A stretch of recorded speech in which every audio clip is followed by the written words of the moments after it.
Welcome back to ChapterCast. Today we're diving into Chapter 12 of Miltenberger's Behavior Modification, Principles and Procedures textbook on behavioral skills training, or BST for short. Ever wondered how people actually learn complex skills like job interviews, social interactions, or even basic safety steps? That's where BST comes in. In this video, we'll break down the 4 key components: instruction, modeling, rehearsal, and feedback, and show you how these steps work together to create powerful learning outcomes.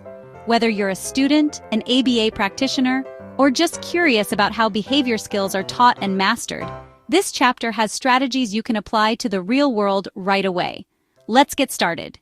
Let's talk about learning. All right, so picture this. You've got a goldfish. Let's call him Bartholomew. Today is the day Bartholomew learns the cha-cha. You lean over the fishbowl. Okay, Bartholomew, it's 1, 2, cha-cha-cha. And Bartholomew just keeps swimming. He just gives you that blank fish stare.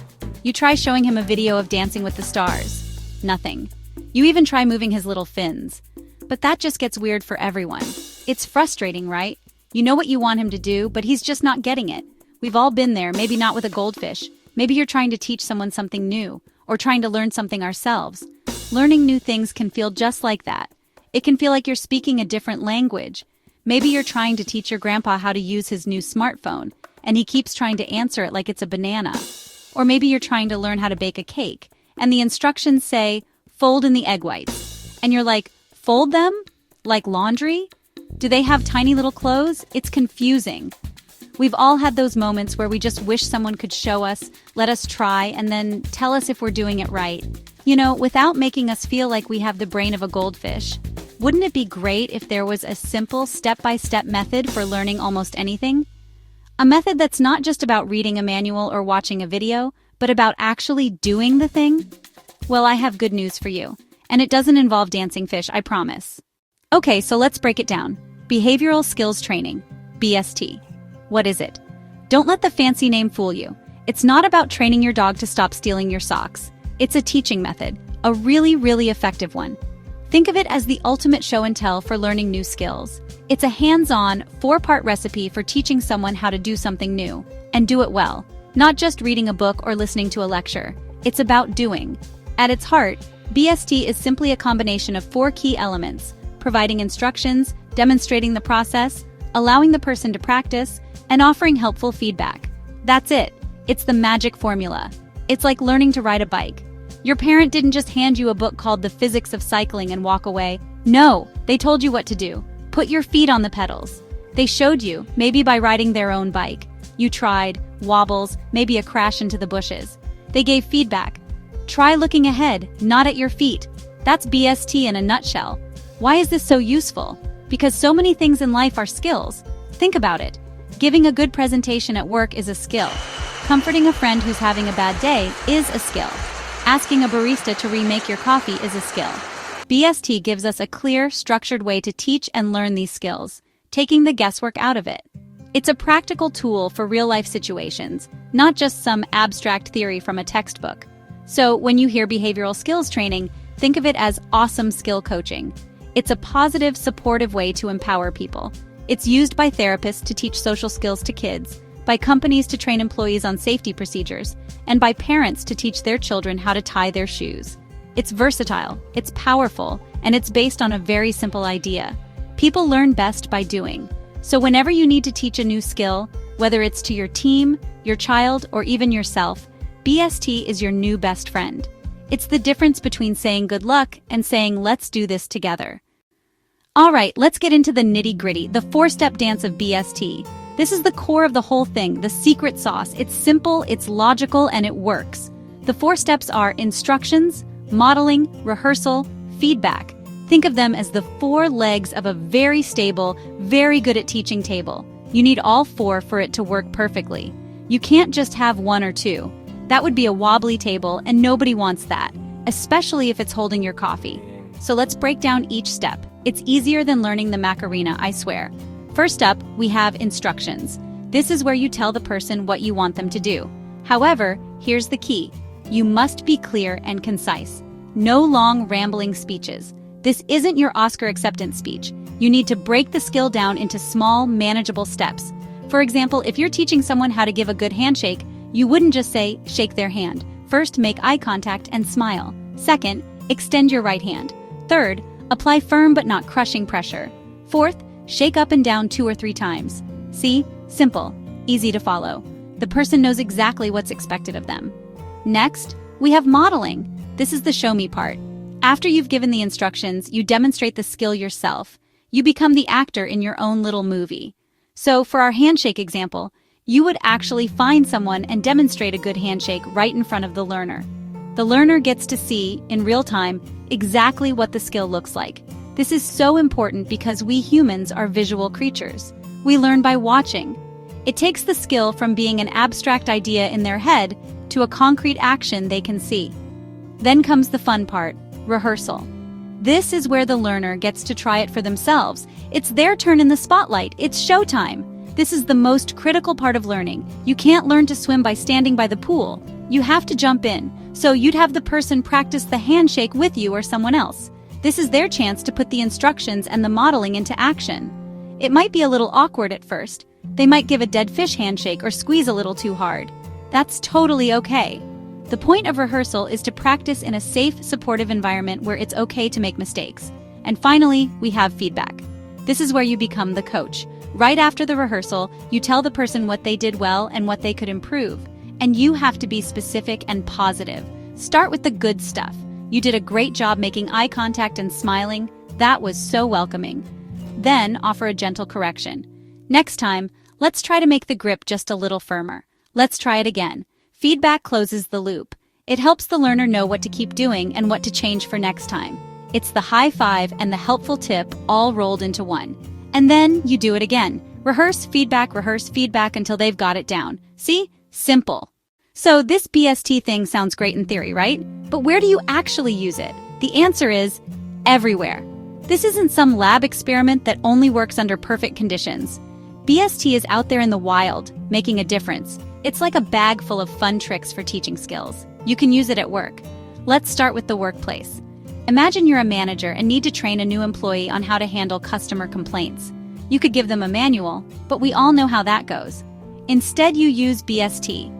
First, you give them instructions. Listen to the customer without interrupting and apologize for the issue. Offer a specific solution. Then, you model it by doing a role play where you pretend to be the employee and a coworker pretends to be an angry customer. Then, you have the new employee rehearse it with you and finally you give them feedback. That was great how you apologized. Next time, try to offer the solution a little sooner, boom. You have a confident, capable employee. Now we should bring it home. BST is a parent's best friend. Please review all the skills you need to teach your children. How to tie their shoes, how to brush their teeth, how to share their toys, how to say please and thank you. Let's share. You can give instructions. When your friend wants to play with your truck, you can say, "You can have a turn in 5 minutes." Then you model it with them and their other parent or a sibling. Then you set up a little play scenario and have them rehearse it. When they do it, you give them tons of positive feedback. Wow, that was so kind of you to share. I'm so proud. It turns a potential tantrum into a teachable moment. It's not just for kids and employees either. You can use it on yourself. Let's say you're terrified of public speaking. You can use BST to get better. First, write out your instructions, the key points you want to make. Then, model yourself after them by watching videos of great speakers you admire. Notice their body language, notice their tone of voice, then rehearse. Practice your speech in front of a mirror. Record yourself on your phone, and finally, give yourself feedback. Watch the recording. What did you do well? What could you improve? Maybe you were fidgeting a bit. Okay, next rehearsal, focus on keeping your hands still. It's a way to coach yourself to success. You can use it at school, you can use it at home. BST gives you a clear playbook, so practice becomes progress. So you've done it. You've used the 4 magic steps of BST. You taught your nephew how to make scrambled eggs without setting off the smoke alarm. High five. But here's the big question. Will it stick? Will he remember how to do it next weekend? Or when he goes to college? The primary purpose of learning a new skill is to be able to apply it in various situations later on. In the field of behavioral science, this is known as generalization. It's a fancy word for making sure the skill doesn't just stay in the training session, but comes out to play in the real world. One of the best ways to make a skill stick is to practice it in a bunch of different settings. If you only ever practice a skill in one specific room with one specific person, your brain might think that's the only place the skill works. It's like a band that only knows how to play in their garage. You gotta take the show on the road. So if you're teaching a child social skills, don't just practice at home. Practice at the park. Practice at the grocery store. Practice with different people, friends, cousins, and the friendly mail carrier. The more variety you introduce during the practice sessions, the more likely the skill will generalize to new situations. Another key is to make the training as realistic as possible. You want the practice sessions to look and feel like the real deal. Let's go back to that job interview practice. Don't just sit on the couch in your pajamas. Set up a room to look like an office. Have the person dress up in their interview clothes. Ask them real interview questions. The more the rehearsal mimics the actual situation, the smoother the transition will be when they have to do it for real. It helps bridge the gap between practice and performance, making the person feel more prepared and less anxious when the real moment arrives. And finally, you have to fade out the help. In the beginning, you're giving lots of instructions, lots of feedback. You're right there, cheering them on. But as they get better, you need to slowly back off. It's like taking the training wheels off the bike. You might still run alongside them for a bit, but eventually you have to let them ride on their own. You give less frequent feedback. You stop reminding them of every single step. This encourages them to rely on their own skills and builds their confidence. The goal is for them to become their own coach, so they can use the skill independently, anytime, anywhere. That's when you know the skill has truly stuck. Alright, so we've talked about making the training realistic, but what if you could make it real, like actually real? This brings us to a super cool, super effective part of BST called in situ assessment and in situ training. I know, more fancy words. But stick with me, in situ is just a Latin phrase that means in the original place or on site. So, this is all about checking and teaching the skill in the exact real-life situation where it's needed. It's the ultimate test drive. It's taking the training out of the practice room and into the real world. First, let's talk about in situ assessment. This is a surprise pop quiz, but a nice one. After you've taught a skill using BST, you want to know if the person will actually use it when it counts. So you create a situation in the real world to see what they do without them knowing you're testing them. For example, let's say you've used BST to teach a child what to do if they're approached by a stranger. You've practiced saying no, running away, telling a trusted adult. For an in situ assessment, you might have a family friend the child doesn't know well approach them in a park, from a safe distance while you're watching, and say something like, "Your mom sent me to pick you up." You're checking to see if they use the skills you taught them. Now, what if they don't do it? What if the child in our example starts to go with the stranger? That's where in situ training comes in. The moment you see they're not using the skill correctly, you step in and do the training right then and there, on the spot, in the situation. You would immediately stop the assessment and say, "Wait, what did we practice? What are you supposed to do?" You'd then have them rehearse the correct steps, saying no, and running to you right there in the park. This is incredibly powerful because the context is real. Learning is immediate and directly linked to real-life triggers. This on-the-spot training is so important because sometimes skills that look great in a comfortable practice session can fall apart under the pressure of a real situation. It's one thing to practice saying no to your dad pretending to be a stranger in the living room. It's another thing entirely when a new person approaches you in a busy, distracting park. In situ training helps bridge that final crucial gap. It ensures that the skill is not just known, but is usable and reliable when it matters most. It's the highest level of ensuring a skill is truly learned and will keep someone safe or help them succeed. Okay, let's put on our science hats for a second. But don't worry, it's a fun, party-style science hat. I want to talk about something called the three-term contingency. It sounds complicated, but it's the simple, secret code behind almost everything we do. It's the ABCs of our behavior, and understanding it helps us see exactly why BST is so effective. The three terms are antecedent, behavior, consequence. ABC, easy peasy. It's the story of what happens right before we do something, what we do, and what happens right after. Let's break it down. The antecedent, or A, is the trigger. It's the thing that happens right before the behavior. It sets the stage. It could be a situation. It could be a person's instruction. It could be a feeling. For example, the antecedent for answering your phone is the phone ringing. The antecedent for eating is feeling hungry. It's the get ready, set part of the race. In BST, the instructions are the antecedents. The modeling is also an antecedent. They cue the learner on what behavior to perform. They set the person up for success by making it super clear what they should do next. Next up is the behavior, or B. This one's pretty straightforward. It's the go, part of the race. It's the actual thing the person does. It's the action. It's the skill. It's the response. So the phone rings, antecedent, and you pick it up and say hello, behavior. You feel hungry, so you make a sandwich, antecedent, and then you eat it, behavior. In our BST process, the behavior is the rehearsal. It's the learner actually trying the skill. It's them giving that handshake. It's them practicing that customer service line. It's them tying their shoes. It's the doing part of learning. And finally, we have the consequence, or C. This is what happens immediately after the behavior, and this is the part that determines if we're likely to do that behavior again. A consequence can be good. We get something we like. Or not so good. We don't get what we want, or something bad happens.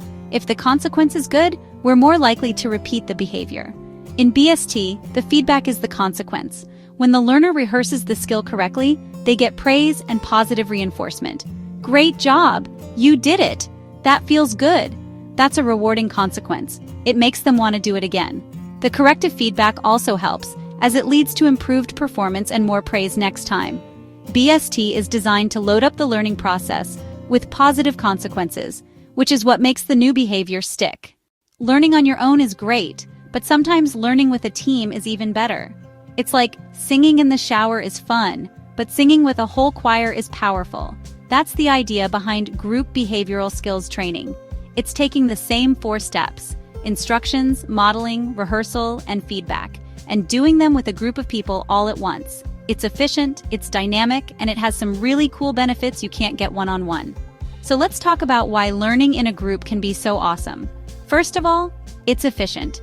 Imagine you're a teacher or a manager, and you need to teach a new skill to 10 people or 20 people. Teaching each person individually would take forever. You'd be there all week. With a group format, you can give the instructions and do the modeling for everyone at the same time. This saves a huge amount of time and resources. Then, for the rehearsal part, you can have people break off into pairs or small groups to practice with each other. It's a great way to get a lot of learning done in a short amount of time. It's like a learning party. Another huge benefit is the power of observation. When you're in a group, you don't just learn from the trainer. You learn from watching your peers. During rehearsal and feedback, everyone gets to see everyone else take a turn. You see someone else try the skill. You hear the feedback they get, and you learn from their successes and their mistakes. It's like having multiple models to learn from.